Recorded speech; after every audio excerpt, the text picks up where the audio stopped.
I am Haggai, servant of King Ahasuerus, guardian of the harem and the fortress of Shushan. My life has been lived in the shadows, tending the desires of kings, the fears of queens, and the silence of women whose name history forgets.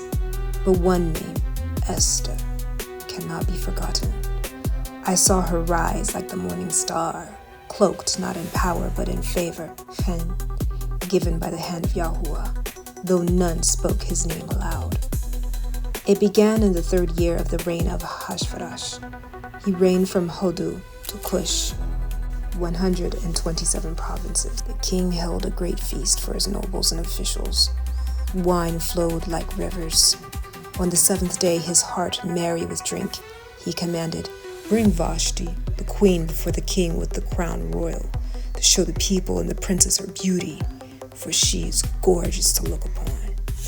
But Vashti refused to come. The king burned with wrath. The council of the wise men spoke, "What shall be done unto Queen Vashti according to the law?" Memilchan said, "Vashti has not done wrong to the king only, but also to the princes. If it please the king, let a royal commandment go forth, that Vashti come no more before King Ahasuerus, and let the king give her royal estate unto another that is better than she." So it was done, and so began the search for the one better than she. A decree went out, "Gather all fair young virgins to the house of women under my care." That's when I saw her. A young woman, orphaned, quiet. Her name was Hadassah, but she was called Esther. Mordecai, her cousin, who raised her, brought her. He was a Yehudi of the tribe of Benjamin, carried away in exile from Jerusalem. There was something about her, not just her face, it was the way she walked, like she carried a secret only Yahuwah could have told her. I gave her the best place, the best oils, the best servants, but she told no one of her people or her lineage. Mordecai had charged her so. Every day he walked before the court asking after her welfare. When her time came to go in before the king, she asked for nothing except what I advised. And I, who had seen 100 beauties pass like the wind, saw that she would not pass. She would remain. And the king loved Esther above all the women, and she obtained grace and favor in his sight, so that he set the royal crown upon her head and made her queen instead of Vashti. Still, no one knew she was Yehudi. It was shortly after Esther had worn the crown that I noticed Mordecai lingered more often at the king's gate. He was no courtier, but he watched with eyes like stone, always scanning, listening. Then one day word came from the outer courts. Mordecai had uncovered a plot. 2 of the king's chamberlains, Bigtan and Teresh, doorkeepers of the palace, had conspired to lay hands on King Ahasuerus. Esther told the king in Mordecai's name. I remember the fire in her eyes when she said, "It is no mere rumor, my king. Mordecai heard it from the gate. Let it be searched out." It was true. The men were hanged on a tree. It was written in the book of Chronicles before the king, but no reward came, not yet. Then entered Haman. I had heard of Haman the Agagite, descendant of Amalek. His rise was swift. The king exalted him above all the princes, and all bowed before him, except one. Mordecai would not bow. "Why transgresseth the king's commands?" the servants asked him daily. But he answered not. Only later did I hear that he had said, "I am a Yehudi." Haman burned with hatred, not just for Mordecai, but for all his people. So he cast lots, to determine the day of their destruction. Then he went before the king. "There was a certain people scattered abroad and dispersed among the people, and their laws are diverse from all the people. Neither keep they the king's laws. Therefore it is not for the king's profit to suffer them. If it please the king, let it be written that they may be destroyed." The king gave him his signet ring. "The silver is given to thee, the people also to do with them as it seemeth good to thee." So letters went out by couriers to all provinces to destroy, to kill, and to cause perish all Yehudim, young and old, little children and women in one day, the 13th day of the 12th month of the month of Adar. The city of Shushan was perplexed. I remember the silence. The walls of the palace no longer echoed with laughter. But inside, Mordecai rent his garments. He put on sackcloth and ashes and cried with a loud and bitter cry at the gate. No one clothed in sackcloth could enter. Word reached Queen Esther. She sent garments to Mordecai, but he refused them. So she sent Hatak, a eunuch from my own house, to ask why. Mordecai told him everything, the sum of the money, the letters, the time. He said, "Charge her that she should go in unto the king to make a supplication unto him." But when Hatak returned, Esther's hands trembled as she gave her reply. "All the king's servants know that whosoever shall come unto the king into the inner court who is not called, there is one law of his to put him to death, except such to whom the king shall hold out the golden scepter. But I have not been called to come in unto the king these 30 days. And Hatak brought these words to Mordecai. But Mordecai sent back no comfort, only truth. Think not with thyself that thou shalt escape in the king's house more than all the Yehudim. For if thou altogether holdest thy peace at this time, then shall their enlargement and deliverance arise to the Yehudim from another place. But thou and thy father's house shall be destroyed. And who knoweth whether thou art come to the kingdom for such a time as this?" She was quiet after that. Then she said to Hatak, and I still remember the steadiness in her voice, "Go, gather together all the Yehudim that are present in Shushan, and fast ye for me, and neither eat nor drink 3 days, night or day.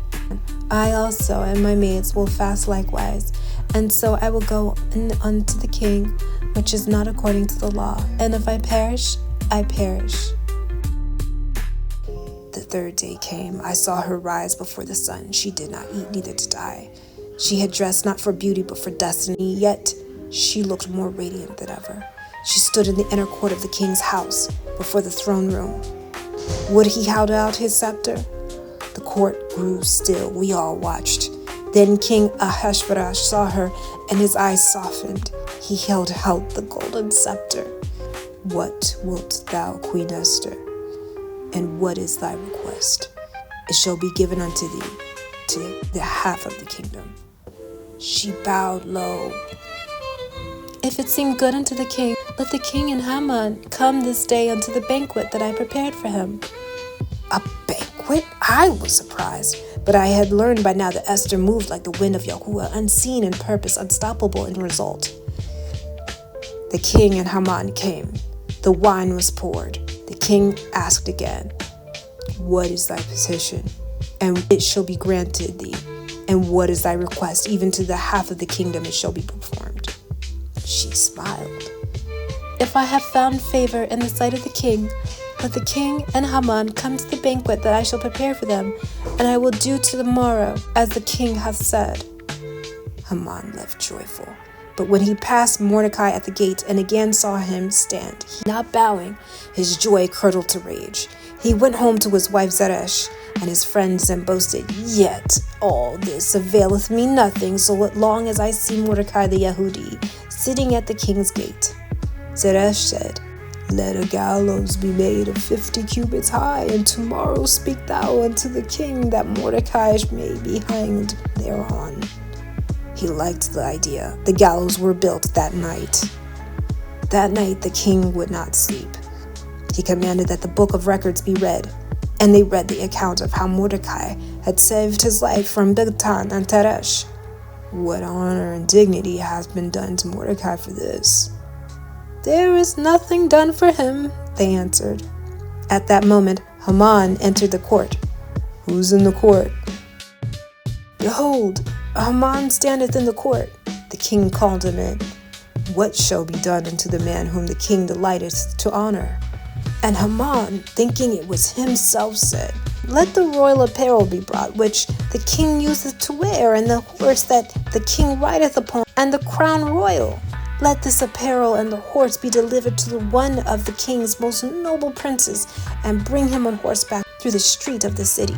Then came the king's words: "Make haste, and take the apparel and the horse, as thou hast said, and do so even to Mordecai the Yehudi."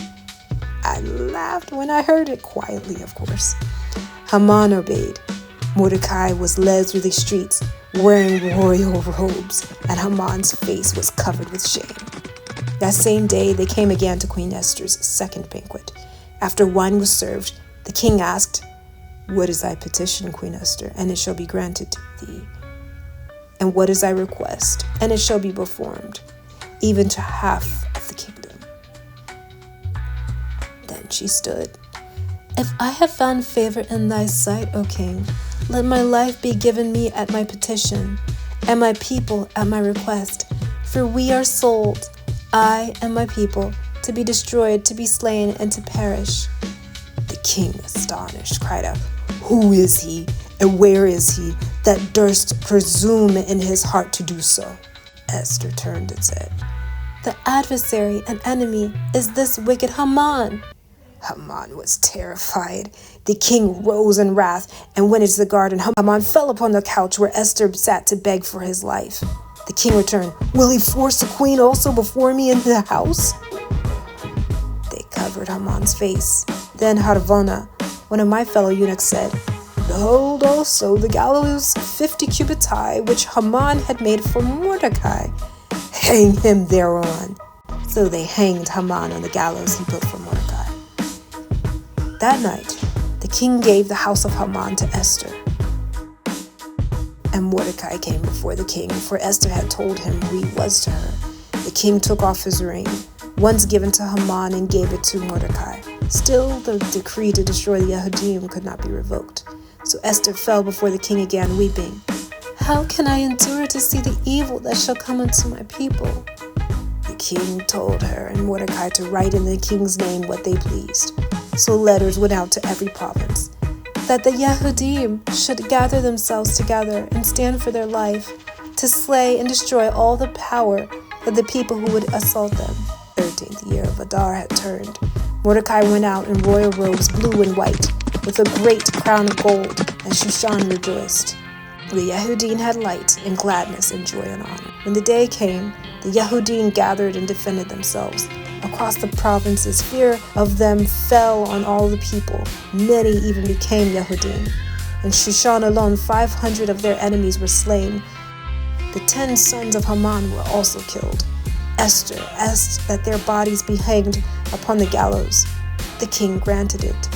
The Yehudim rested on the 14th day of Adar and made it a day of feasting and joy. So Mordecai wrote to all the provinces that they should keep the 14th and 15th days of Adar yearly, as the days wherein the Yehudim rested from their enemies and turned from sorrow to joy and from mourning to a good day. So was born the Feast of Purim, named after the pure, the lot that Haman cast. Esther, the queen of Mordecai, the Yehudi, confirmed it by letter. Mordecai became great among the Yehudim, and second only to King Ahasuerus, seeking the good of his people, speaking peace to all his seed. As for me, I remained in the palace. I am but a eunuch, a forgotten vessel, but I saw Yahuwah move, in a land where his name was not spoken.